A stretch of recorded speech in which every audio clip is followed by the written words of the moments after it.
You guys don't need to worry about me getting revenge from Diddy. I've got 3 moves that make sure he'll never be able to come after me or my family. First, I personally reached out to the victims' legal teams. The real reason he's not getting out is those buried cases behind the scenes. I provided legal funding for 7 victims who had been silent for years and brought in the top criminal attorneys in the country.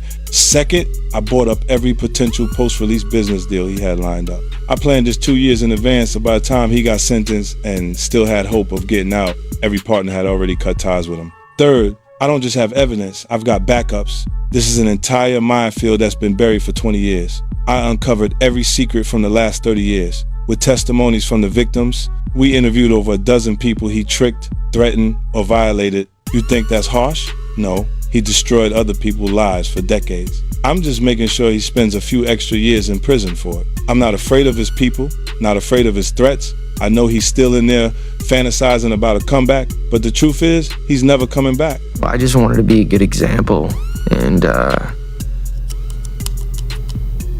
it was hard for me being that young and being in the industry and not knowing where to turn, and everyone, telling me they love me and, just turn their back on you in a second. I just want to protect her, I don't want her to go through anything I went through. I don't wish that upon anybody. Is this real life? I feel crazy. The world is spinning around me. What's happening? You have 4 eyes. I have 2 fingers. For years, the industry chose silence, uncomfortable truths were buried, tough questions ignored, and clear warnings brushed aside. Now, 50 Cent's powerful documentary pulls back the curtain, exposing the hidden forces and influence behind it all. At the center stands Justin Bieber, caught in a world he never truly controlled, while Diddy's shadow hangs over the decisions that shaped massive empires. This is not rumor or hype. It's the moment when truth clashes with those who tried to keep it hidden, and no one escapes unchanged. Yeah, so as soon as you turn 16, you know what I'm saying, I'm gonna let you rock this every time you come to LA. Yeah, this gonna be yours. So every time you come to LA, it's a little dusty, but go get the first shot of this. Man. Turn that out. Minute. Woo. Okay. Okay. Alright, so I'm gonna be driving this next year. Yeah, when you get 16, you come down, you gotta, wear your seat. I mean, I'm 15, you could ride in the passenger seat. I got my permit. Not yet. No. Alright, 16. You're not ready. 16. Let's slow down. Let's slow down, Justin. Okay. Let's slow down, okay? One step at a time. But yeah, the keys is yours when when you get 16. You're good to go. I'm good to go. Yeah. Alright. Then, when you get 18, you get the house. You get the mansion. Okay. I get the mansion? Yeah. So where are we off to now? Where would you like to go? I mean, wherever you want to go. Where are we going? So check this out, yo. Justin, you ever seen the movie 48 Hours? Right now, he's having 48 hours with Diddy, him and his boy. They're having the times of their lives, like where we hanging out and what we doing. We can't really disclose, but it's definitely a 15-year-old's dream. I have been given custody of him. He signed to Usher. I'm signed to Usher. I had legal guardianship of Usher when he did his first album. I did Usher's first album. I don't have legal guardianship of him, but for the next 48 hours, he's with me. So and we gonna go buck full crazy. I'm going crazy. Crazy.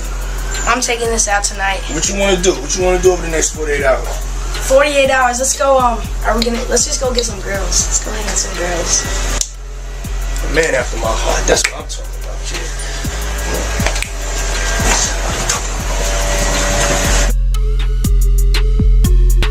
Justin Bieber's rise captivated the world, but behind the spotlight and roaring applause lay a harsher truth. A young artist navigating powerful systems designed for adults, with little real protection. Through archival footage and insider accounts, we see him repeatedly placed in environments where influence mattered more than safety, and fame eclipsed age. For years, these moments were dismissed as harmless celebrity behavior, instead of being recognized as signs of deeper systemic problems. This is not just one story, it's a recurring pattern, a culture trained to look away. And when success comes at the cost of youth, one question remains unavoidable. Who truly bears the cost? This man is having sex with underage. So now the federal government is looking at that like, yo, when is somebody gonna come forward? We got this information, this alleged information, but nobody's willing to come forward. Then they go on and say, yo, Shakur Stewart mysteriously dead. Supposed to be a self-inflicted wound. Person that had everything going for him in their life. Kim Porter dead. Somebody's car gets blown up.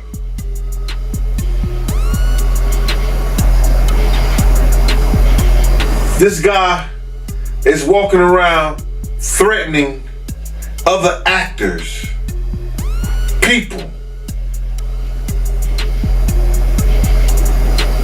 Somebody got to get involved in it. If it ain't the state, let it be the feds. Somebody got to stop him.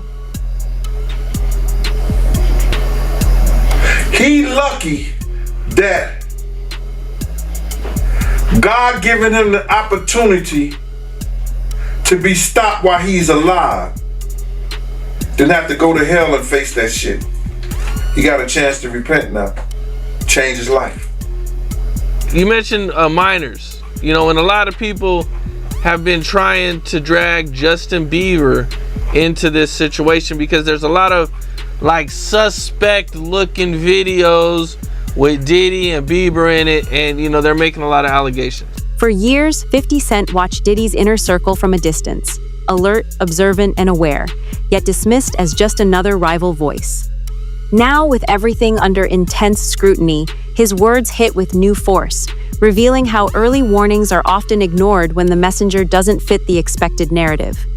The truth is impossible to escape. Some realities remain hidden until the moment they erupt into the spotlight. All right, young brother, everything's good? Selling out arenas and everything?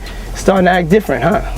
You ain't been calling me and hanging out the way we used to hang out. Well, you tried to get in contact with me, through all my, partners and whatnot. Mm-hmm. But you never really got my number, so. Right, okay. My number? Yeah. I'm gonna tell you my number. Yeah. It's 555. Yes.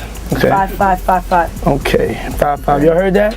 Yeah. Okay, well I'm here to because you've been a big supporter of mine, all jokes aside. This right here is my young brother right here. He's been a big supporter of mine. My album's coming out, and we got the crew going around now. You in New York City, and we got the Dirty Money Crew. And we wanted to make you an official member of the Dirty Money Crew. Are you serious? There you go. That is Justin Bieber. Swag. Is it your swag? And then you got to do the swag walk too. Okay. I got to show you the swag walk. You show me the swag walk. And Scooter, Scoot, Manager, Mogul extraordinaire, you too. I just got much cooler. Yeah, there you go.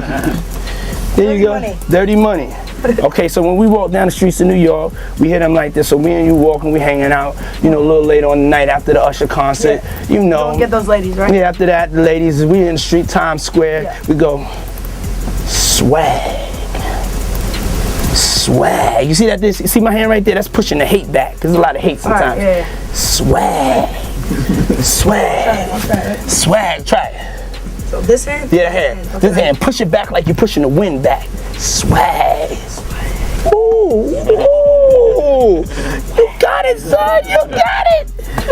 That's right, my boy Bieber, official member of the Dirty Money Crew. Alright, I'm chilling with my big bro Diddy right here. You gotta go get his album. It's Last Train to Paris. It is, it's gonna be the greatest album you've ever heard. It's got a lot of cool songs, a lot of people on it. You got Drake on there. Lil Wayne. Chris Brown. I wanted to do a song with you, but you was on tour. He was gonna do Usher. Big Brother Usher. Big Brother Usher. So everybody's on this album. Go get this album. Diddy's influence reached far beyond music, shaping careers and determining who rose and who was left behind. For Justin Bieber, stepping closer to that world revealed a difficult reality. Opportunity rarely follows clear rules. It often flows through powerful gatekeepers and unseen networks, not through fair systems, and rarely with true accountability. You know, Diddy bought his son a Bentley. Maybe, you know, he could buy you one also. Got me a Lamborghini. Yeah. Oh, well, that's nice. I haven't gotten it yet, though. Yeah, I know. Yeah, I know. When is that coming, that Lamborghini? We talked about this last He time. had the Lamborghini for a day or two, and he had access to the house, and he knows better than be talking about the things that he does with Big Brother Puff on national television. Well, apparently not. Everything ain't for everybody. The real problem isn't only what happened behind closed doors. It's a system where oversight breaks down and success depends on proximity to power. In that world, boundaries fade, restraint becomes a risk, and one question cuts through everything. Who has the courage to say no, and who ends up paying the price? If he's bigger than Diddy, and he's not none of the names that I said, probably so. But then they say he was young too. Yeah, they say he was young. Let me get his name right. I hope it ain't the Bieber. I hope it's not the Bieber. That's a good one. It might be him. But if they saying that the guy is young and he's an A-lister, I can't think of that many black people, man. Right. Not at all. And somebody that's more powerful, more of a celebrity than Diddy. You understand what I'm saying? If they were saying somebody that was more celebrity than Diddy, he was an A-lister, he was younger. You know what I'm saying? And if he's not black, it would have to be the Bieber. That's his name, Bieber? They said I got that wrong too. Justin Bieber, allegedly. I don't know, bro. Right. But when you heard the news that Diddy, he had a tape with another man, did that catch you by surprise or no? Well, all this shit is by surprise to me. A lot of this shit is by surprise to me, to be totally honest, man. Because I knew Puff, I knew Puff Daddy. Long before Justin Bieber became a global phenomenon, Usher spoke about entering Diddy's world as a teenager, facing pressures meant for adults far too early. This isn't speculation, it's a pattern repeating itself. When the same experiences emerge across generations, it's not coincidence. Systems of authority and influence remain unchanged. And the question is impossible to ignore. When the next young talent walked the same path, why did nothing truly change? I knew Diddy before he was Love and Brother Love and back to Diddy. So, no, but the diddler, he's the diddler now. A lot of it's surprising, but it's not unheard of. Because you hear of all kinds of shit, and whether it registered with you or you internalize it or something like that, that's a whole nother story. But a lot of this stuff is crazy. But this is the world that we live in now, man. That these individuals thinks is all right. Bruh, when does it comes all right to be sitting there eating food off a naked woman? When did we start doing what they do? Let's keep it a buck. When did we start doing what they do? These guys is popping pills. They got Jay-Z dancing with a chick that's...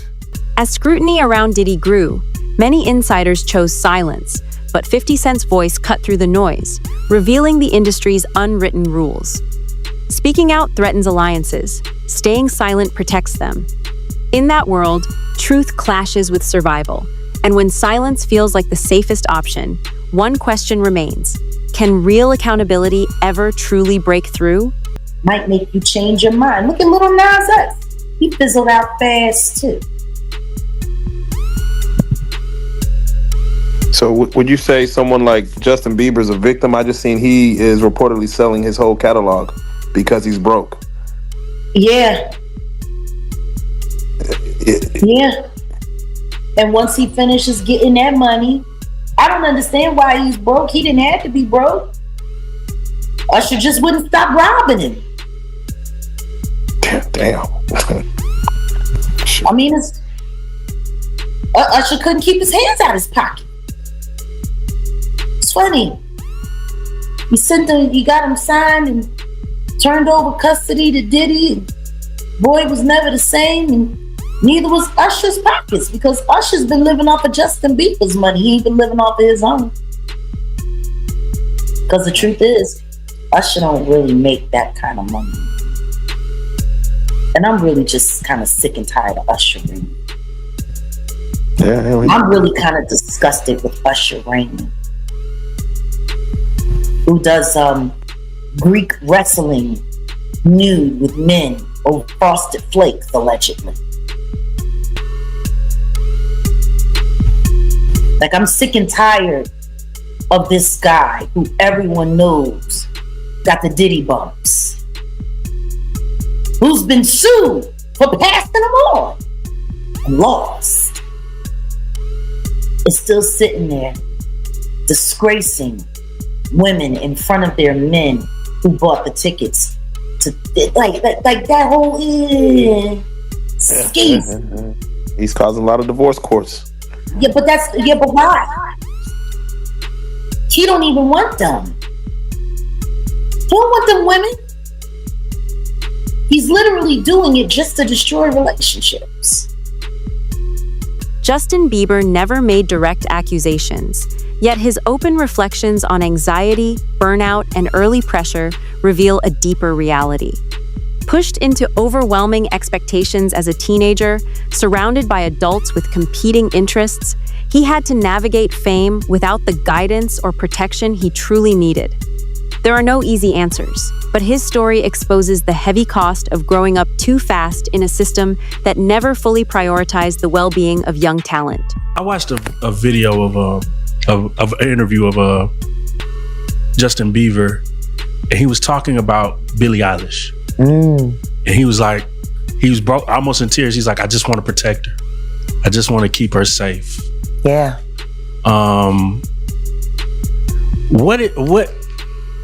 What do you think he went through? Because he knows what's been happening to Billie. Just like everybody knew what was happening to Millie Bobby Brown girl with Drake. These people are monsters. Real life.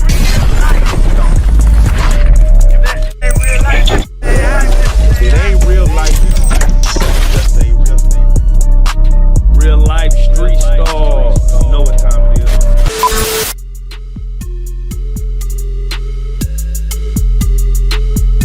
Jermaine Dupri said something interesting. He said the reason that R&B isn't as powerful as it is anymore is because children are going to church. Yeah. What is it about the transfer from the spiritual to the secular do you believe that's what made R&B so powerful? Understand this. Rhythm and blues was a combination of gospel and soul music. Because soul music has always been around in one form or another. It's just evolved throughout the years. And you got gospel, rhythm and blues. That's what put that together. That's why they made such a big stink about the Ray Charles incorporating gospel sounds into secular music. Because they wanted people to separate the two. This is demon, this is good. The truth is none of that's real. Right. There is no bad, there is no good. There is what is and there is what is not. And that's sad. But when you take the spirit that comes from that. The issue isn't about legal verdicts, it's about the human cost. Harm doesn't always appear in accusations or headlines. It often emerges years later as lasting pressure, instability, or quiet struggle.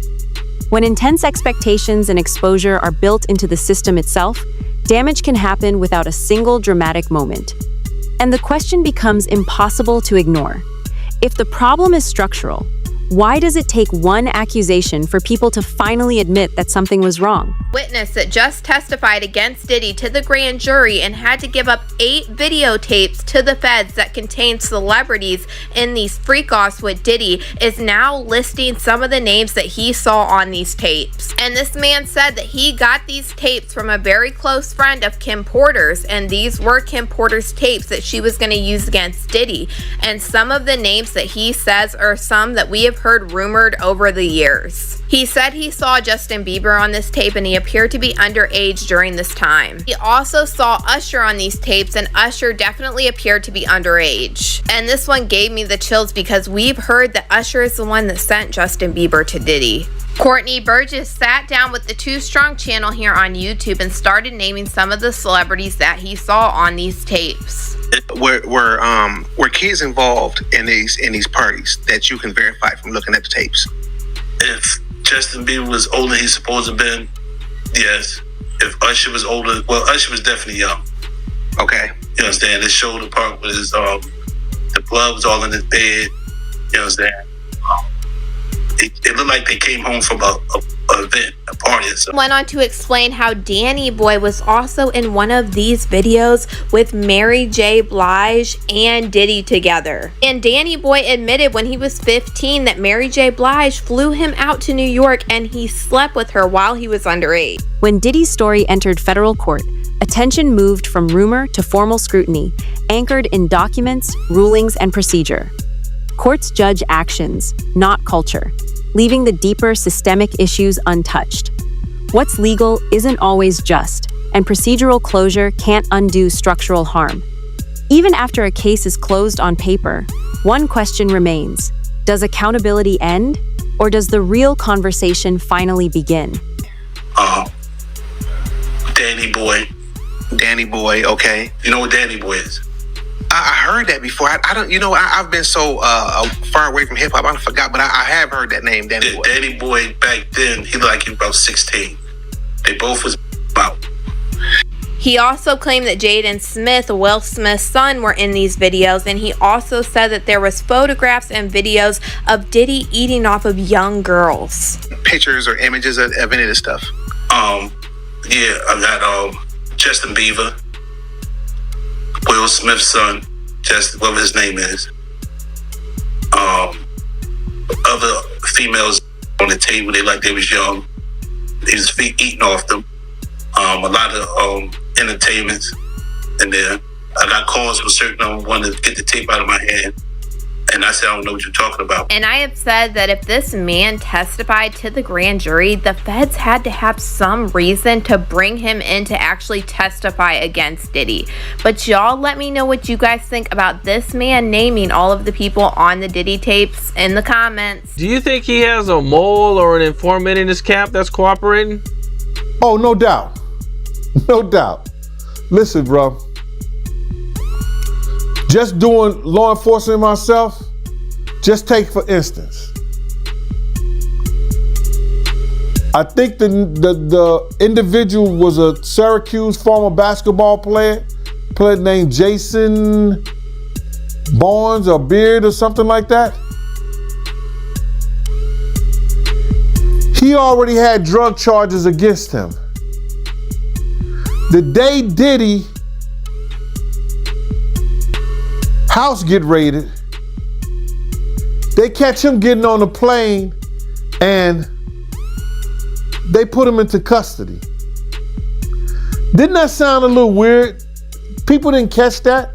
They either put him in custody for a couple of reasons. You understand?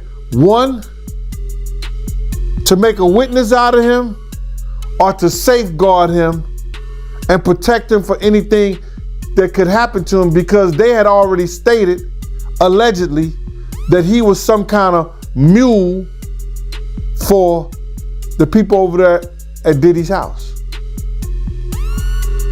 So now, with that information, that he was already known by the government for drug charges, wouldn't that be an individual that you use? I'm gonna give you something different. And I'm gonna give you something else that people don't even think. On the other day, I seen on the video that Puff had ran into Justin Bieber.